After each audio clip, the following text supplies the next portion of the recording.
अब महात्मा बुद्ध कौन था? ये स्वर्ग लोक से आया हुआ प्राणी था, पिछले पुण्यकर्मी प्राणी था, राजा का लड़का था। राज भी त्याग दिया क्योंकि वो सुख जो स्वर्ग में है यहाँ की किसी वस्तु में नहीं है, और जो सतलोक में है वो यहाँ के स्वर्ग में भी नहीं है।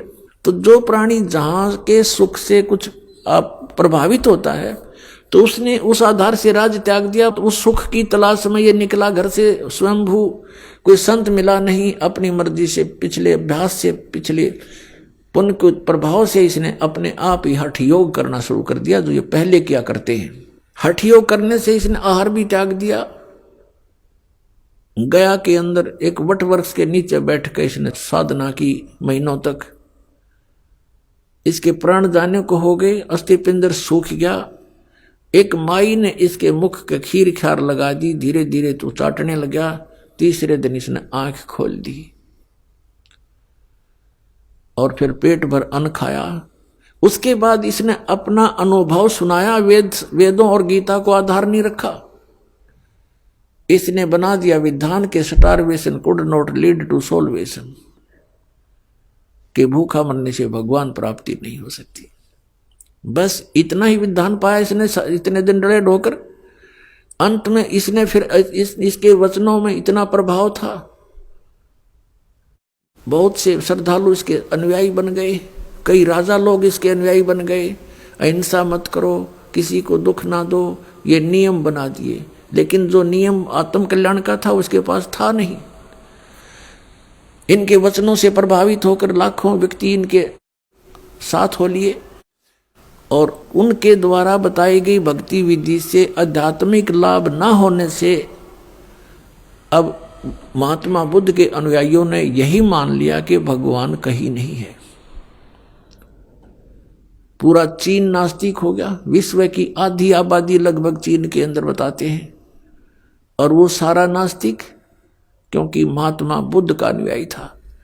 पूरा रूस नास्तिक। तो कहने का भाव ये है पुण्यात्माओं, अब काल का जहां भी दाव लगा इसने कसर नहीं छोड़ रखी। अरे देखना भगवान की लीला, अपनी प्यारी आत्माओं को कैसे ग्रहण करेगा। तो परमात्मा आकर के हमें याद दिलाते हैं कि तुम्हें जो मार्ग मिला है और जो तुम्हें ज्ञान प्राप्त हुआ है ये कोरा अज्ञान है, और जो साधना की विधि तुमने प्राप्त है ये मोक्षदायक नहीं है। अब ये बातें उस व्यक्ति को कोई कहे जो घर में सुख है, अच्छी कोई पोस्ट प्राप्त है, या कोई और व्यवसाय उसका अच्छा है, और उसको कोई ये कहे कि आप जो साधना कर रहे हो ये ठीक नहीं, तो वो कैसे माने? वो कहता मेरे तो सारी मौज कर रखी है मैया ने, कोई कह बजरंग बली ने, हम तो उनको पूजते हैं, मेरे सारे ठाठ कर दिए। तो पुण्यात्माओं, इन सभी जो अड़चने हैं काल की ये ज्ञान से दूर होंगी, किसी के कथन से नहीं।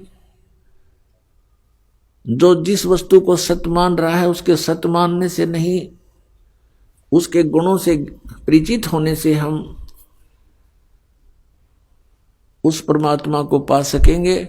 और जिस वस्तु को हम लाभदायक मानते थे, और जब हम ज्ञान होगा हमें तो फिर हम उसके गुणों से परिचित होंगे तो तुरंत त्याग देंगे।